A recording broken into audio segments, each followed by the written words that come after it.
Who doesn't love a good love story? I mean, it can't be documentaries in action all the time, right?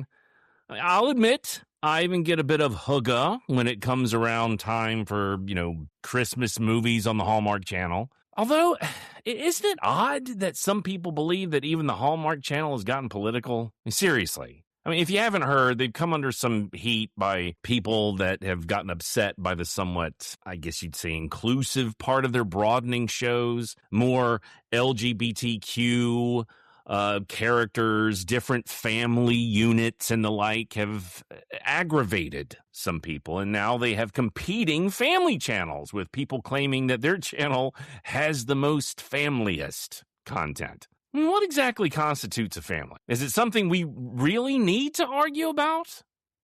Wow.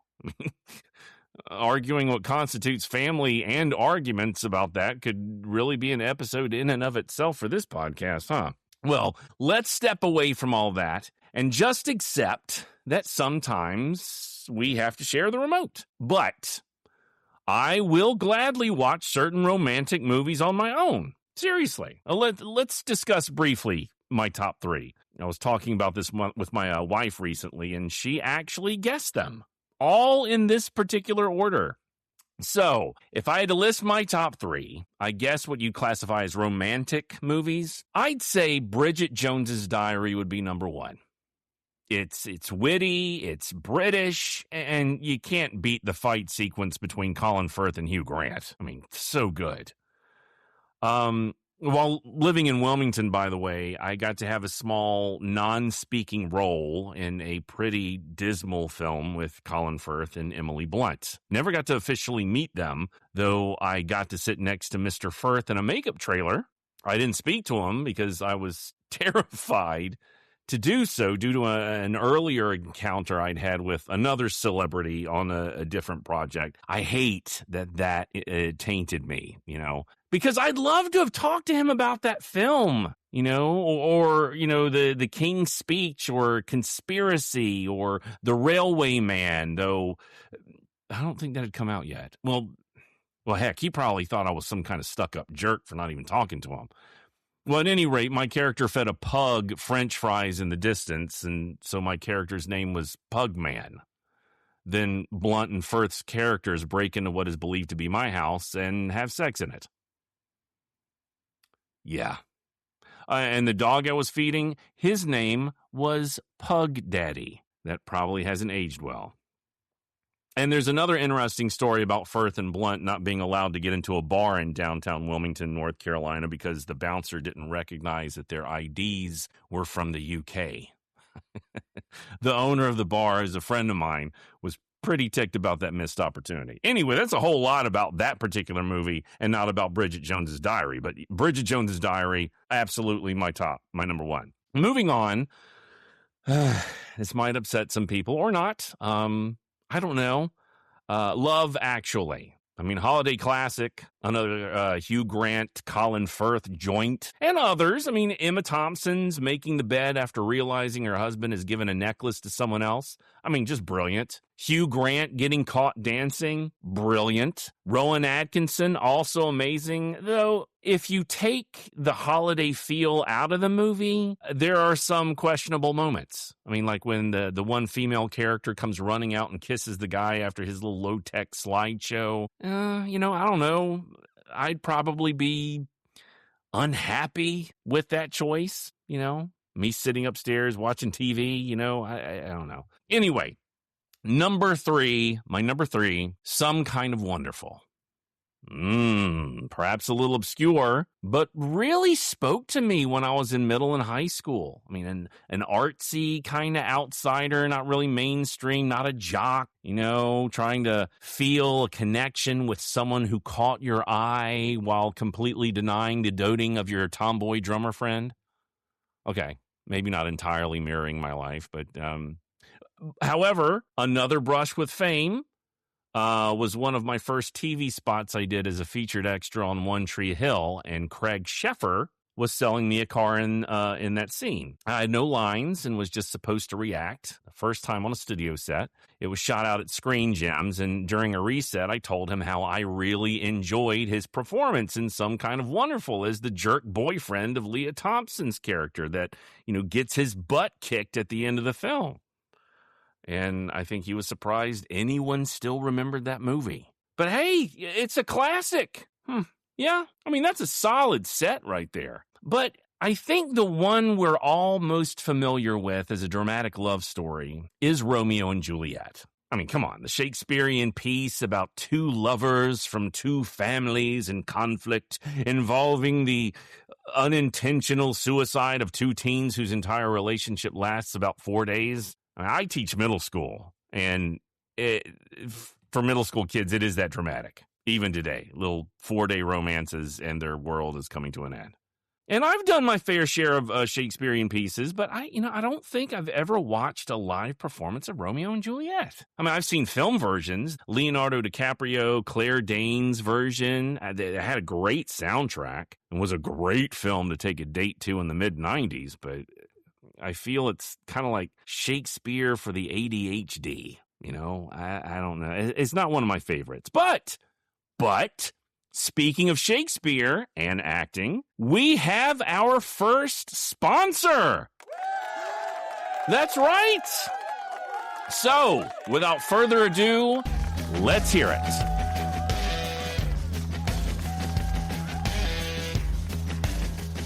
Actors, you know that moment when you've got an audition tomorrow and no one to run lines with? Scene Partner fixes that. It's an Android app that reads your script, learns the other character's lines, and runs the scene with you out loud at your pace as many times as you need and 100% offline. Drop in a PDF, pick your character, and rehearse. I've even tried it out and it works great. Just make sure you change the voice of your scene partner. Otherwise, Juliet may sound like a fellow from Mumbai based on your phone's default settings. But it works fantastic. Again, it's called Scene Partner, and you can find it in the Google Play Store. Search Scene Partner on the Google Play Store and get to rehearsing.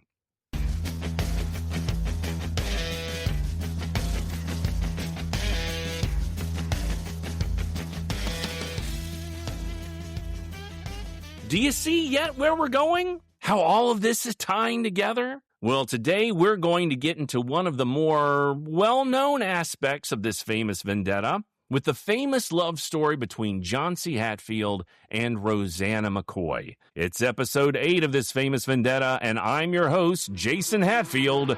Welcome!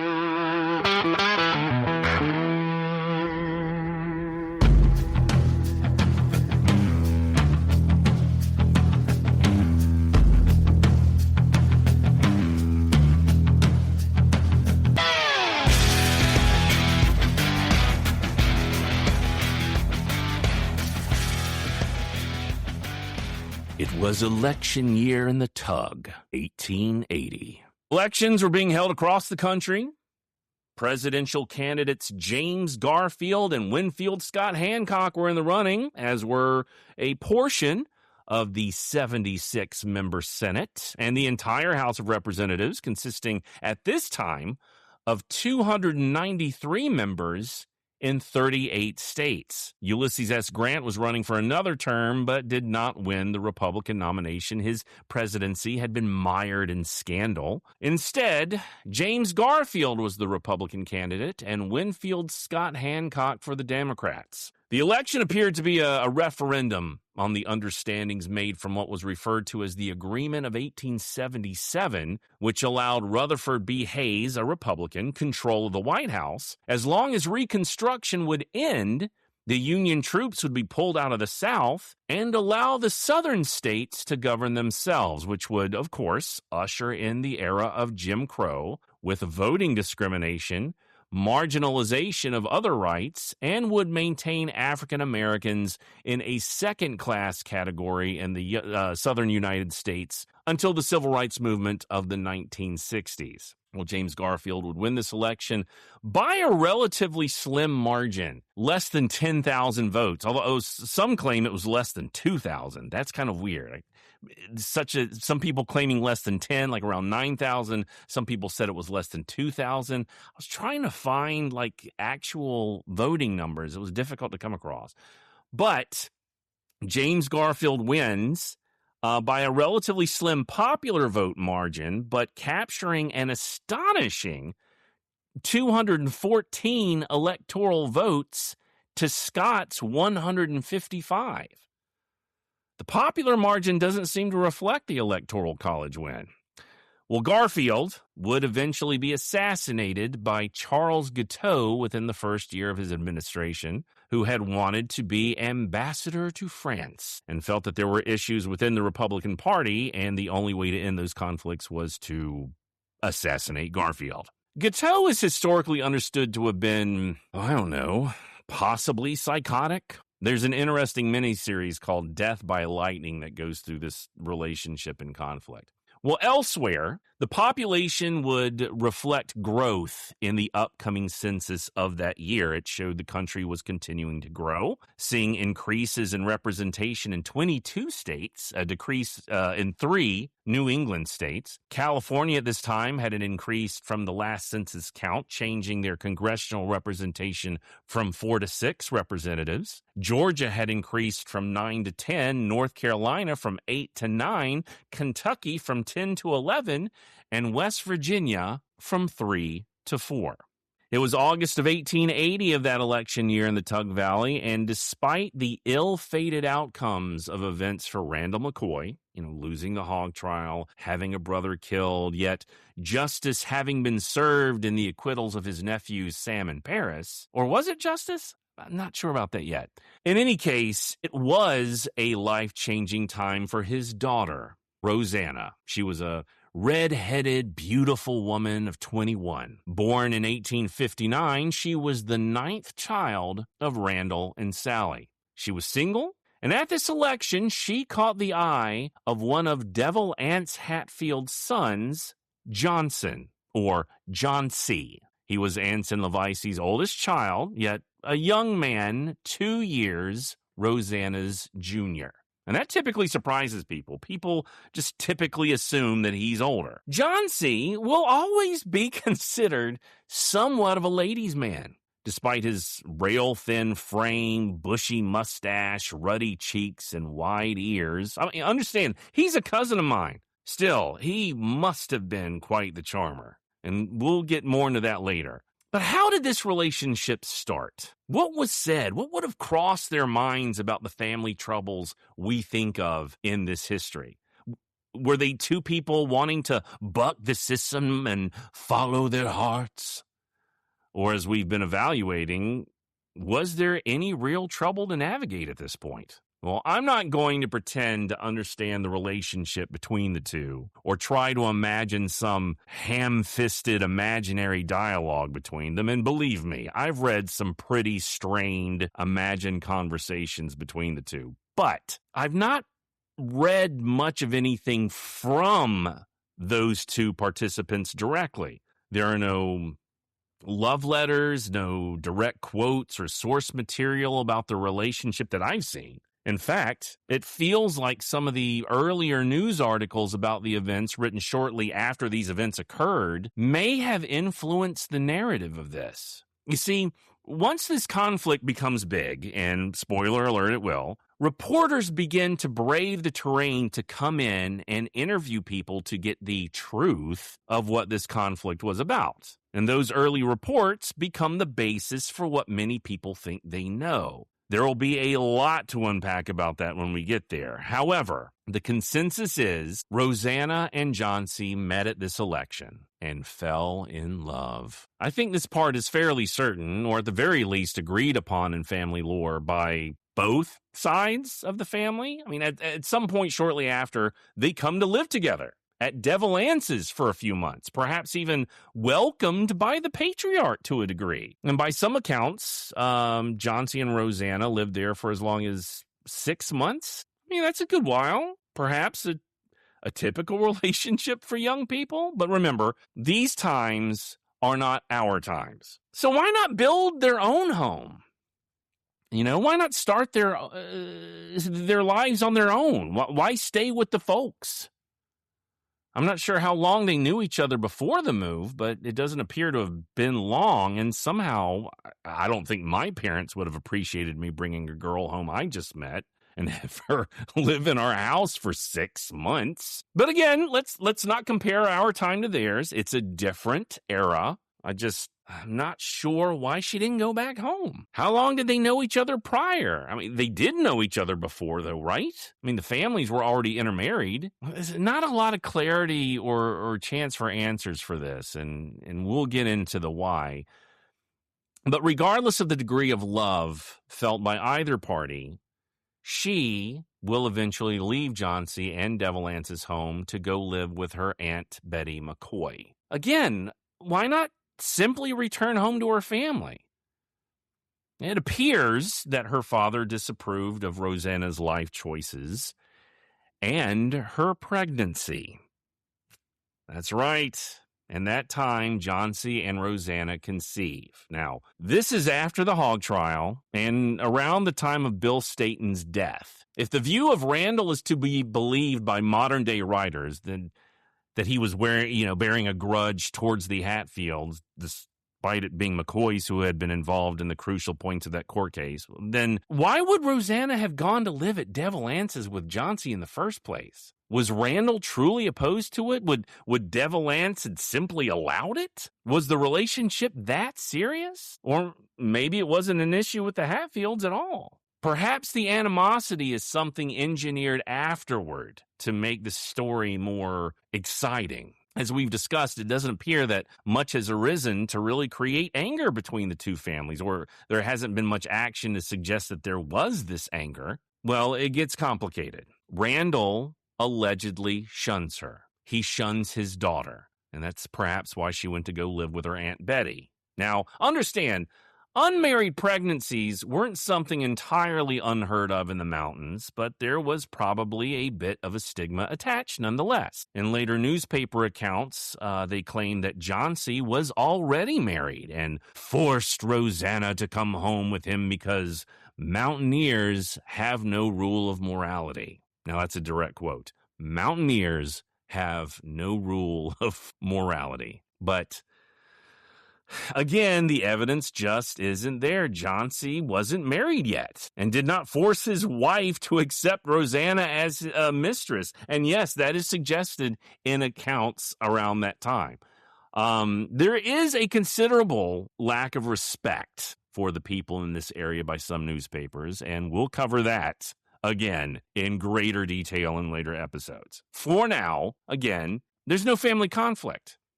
No famous events to create an inter-family dispute have occurred. But the family lore generally agrees that the two meet at this election in 1880.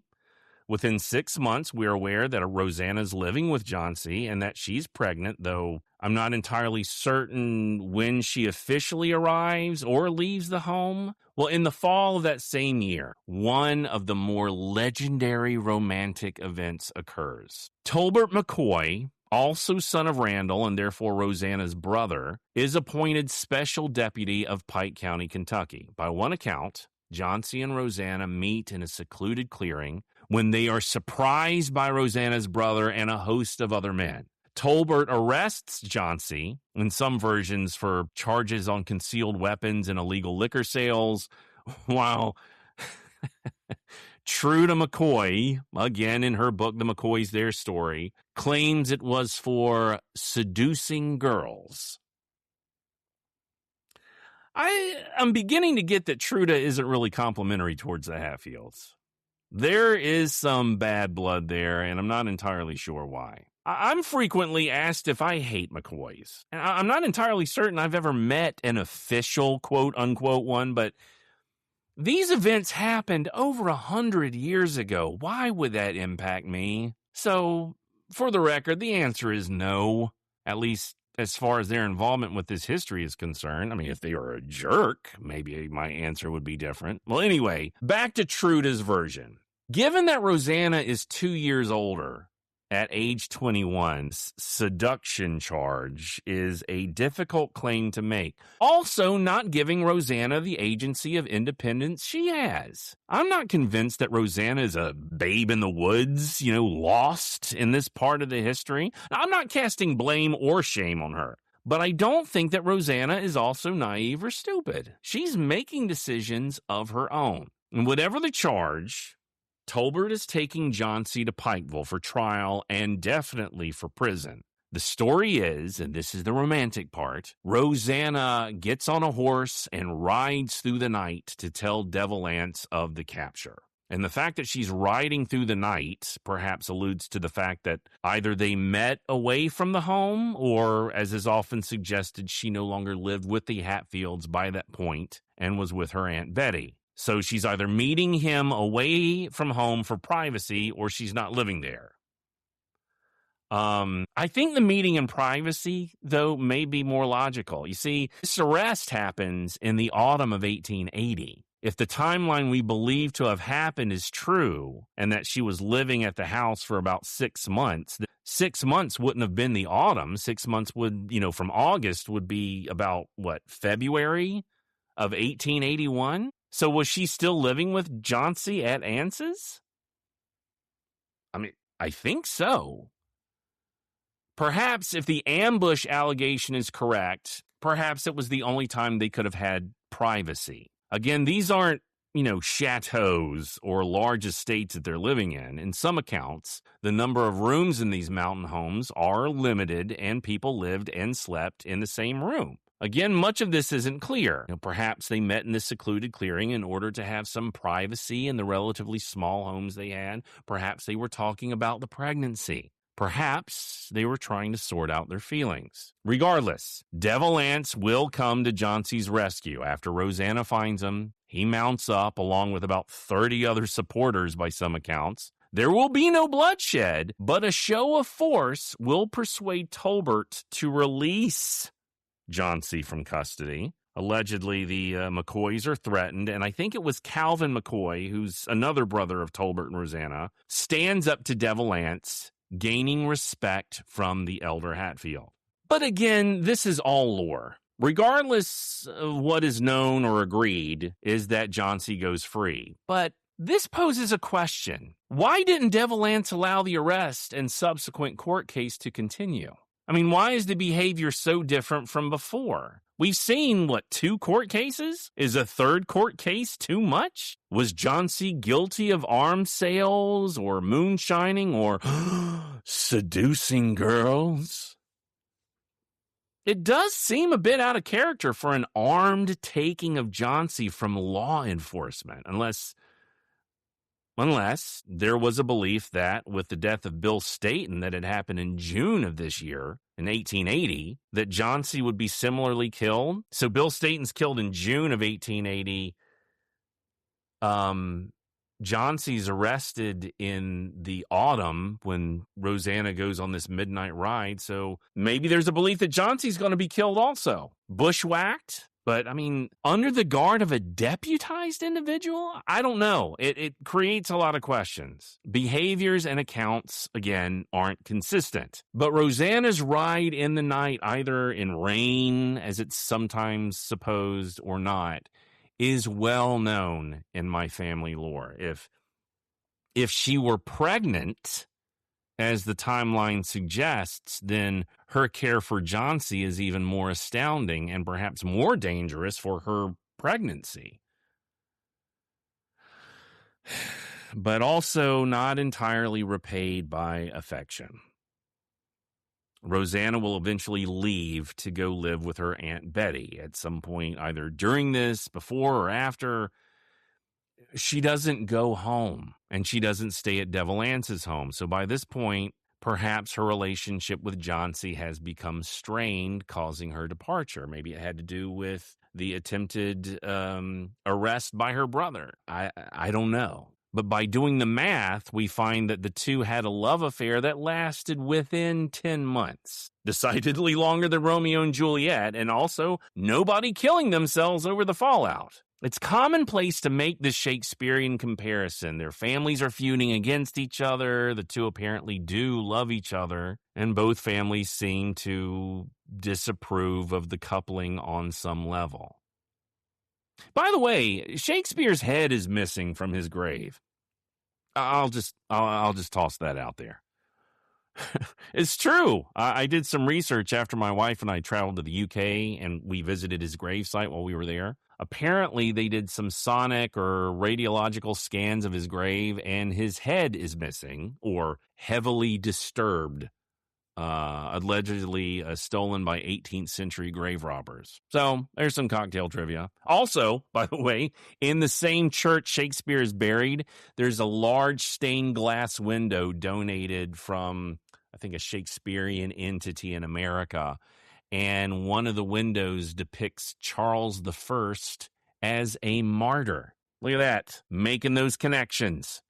Anyway, ADHD officially out of the way. What happened to this relationship between Johnse and Roseanna? Well, depending on what books you're reading, the reasons differ. As a potentially hot take, it does seem to appear that Hatfields tend to be a bit more accepting of McCoy blood, even by Truda's standards. In certain cases, regardless of how Hatfields are bad in almost every way, according to her book, even she concedes that Roseanna lived under Devil Lance's roof 4 months and that Randall, her father, shunned her. Also, noticeably, is that when you go to see family cemeteries today, you'll see many McCoy names in what are considered Hatfield cemeteries. But again, we've seen the two families, quote unquote, are intermarried. At any rate, in those 10 months' time, Roseanna becomes legendary as having a stormy ride through the mountains to let Devil Lance know of Johnse's capture by her brother Tolbert McCoy. Another famous aspect of this chapter is Roseanna having given birth to their daughter Sally, who will tragically die within a year. Yet, strangely enough, there are mentions that the child was actually a boy named Melvin, and that the boy is still alive by 1888. However, family lore mostly concedes that it's a girl, and there is a headstone at what used to be Betty McCoy's house, where it is believed that the child, a girl, is buried, and it reads, Sarah Elizabeth, 1881 to 1881, daughter of Roseanna McCoy and Johnse Hatfield. Now, did she have 2 children? Was the boy concealed by the family?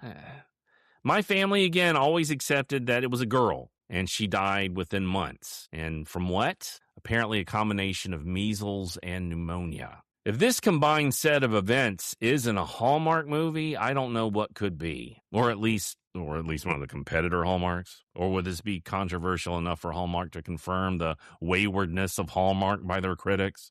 I don't know. Well, maybe the Tug Valley would have to be changed to Jingle Bell River. Well, you typically don't see people held at gunpoint during the whole month of Christmas movies they show. Well, anyway, much has been written about this affair, whether she was drawn in by Johnse's charm, whether or not she truly loved him and felt jilted by him, or if she grew tired of his immature tomcatting.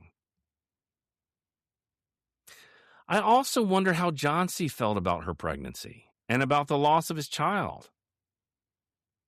Well, we're going to get to that. Just, give me a second. Whatever the case may be, they found each other and stayed with each other for an extended period of time. It's difficult to think that it was anything but love, as she was not being held prisoner, but the relationship was relatively brief. She meets him, possibly falls in love, shoulders the scorn of her father, gives birth illegitimately to a daughter or son, and goes to live with her aunt, despite making a dangerous ride to save Johnse's life and then losing that child at too early an age.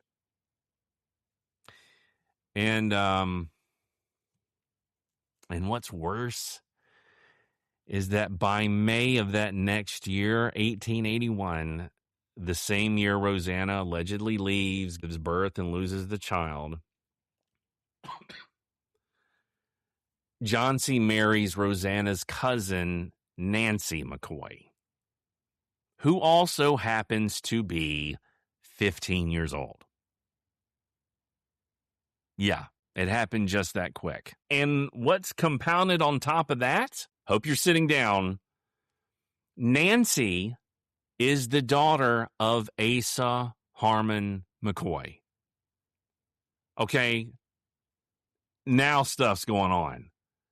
Another interesting part is that the marriage bond between Johnse and Nancy is signed by Perry Cline, who, if you'll remember, had lost or sold so much land to Devil Anse, whose son he is signing a bond to marry a daughter of a man Anse's uncle, Jim Vance, is long believed to have killed. And the marriage is to take place at the home of Martha McCoy. I'm presuming that's Asa's wife, Patty. So the, grandnephew of Asa's killer, allegedly, is marrying Asa's daughter at their home? I mean, what's going on? Is this a feud? Who's going to do that? Who's going to marry in the midst of a vicious blood vendetta? That doesn't happen. I'm just not convinced that these families are at war. Now, is Johnse a bit of a jerk? Yeah, I guess so. But again, I mean, it takes two to get married, right? Does Nancy not know that her own cousin was pregnant by Johnse? Did she not care? She marries him. I mean, think about that. Is this family feud truly about two families trying to kill each other out of a burning hatred, or is it just more exciting to think that? Is it easier for us to make a situation more binary than history and mankind truly are? As I researched this, I'm convinced more and more that this oversimplification hang-up is true. And this is also called historical reductionism, trying to take something that's complicated and make it much more palatable and simple and just, less complicated. The relationships are much more complicated and therefore could make it less interesting for people who want it to be a much more black and white contention. But talk about a soap opera. All we need is for Asa Harmon to have an unknown twin to come back into the story, or have Devil Anse get amnesia in some way, and Hallmark Channel, here we come. As with many things in this story, there's a great deal tied up in folklore with little official documented fact. But despite the belief that the two families were constantly at war, we're seeing that this just isn't true. I mean, it can be believed that these two individuals of Johnse and Roseanna, they genuinely loved each other, albeit, briefly. Or maybe it was just Roseanna. I mean, Johnse is younger, yes. Roseanna is older, yes. Roseanna gets pregnant while living with Johnse at Devil Anse's home, where Johnse was living at this point. The fact that she lived there for a number of months shows that there was not a continuous blood vendetta between the two families. Perhaps given Randall's attitude towards Hatfields after the hog trial, this love between Johnse and Roseanna was too much for Roseanna to deliver to a much injured Randall McCoy, maybe? We can't know for certain why it wasn't accepted, by either family, because we know or believe Randall rejects Roseanna and they are never married even while living at the Hatfields. So why did this Romeo and Juliet not get married? I mean, who's truly to say, given the haste of Johnse's marriage to Nancy? I mean, it's quite possible that the pregnant Roseanna was simply fed up with Johnse's flirting with other women, even if it's with her own cousin. Or it could be that she felt jilted by Johnse, as it is generally believed that Devil Anse would also not allow the marriage. I mean, they didn't get married when they were living with him. There's a lot of romantic notions, but again, it's not a lot of fact. There doesn't appear to be a lot of documented anything about their relationship, even amongst the writers taking information by word of mouth. But for me, it all points to a true love for a time. And another piece, Roseanna will never marry. Maybe this relationship is too much. Maybe she believes she's damaged goods in this time period, or that the additional stigma is attached to her, or maybe she just doesn't feel the need. We just don't know. Had the relationship survived for whatever reason, would the feud have been different? Again, I'm not sure. We've already seen death and killing by people already intermarried with other families. We've seen a child and a marriage in the midst of all this. So I'm not sure this one relationship would have been the deciding factor. After all, Johnse and Nancy marry, and there's no reason to truly believe that they did so out of anything other than love, and that marriage doesn't change any future conflicts. In fact, to have a nephew of an accused murderer marry that murderer's victim's daughter, and it's allowed? I mean, anything must be possible, or the narrative we think we know simply isn't. I mean, it's anything has to be possible.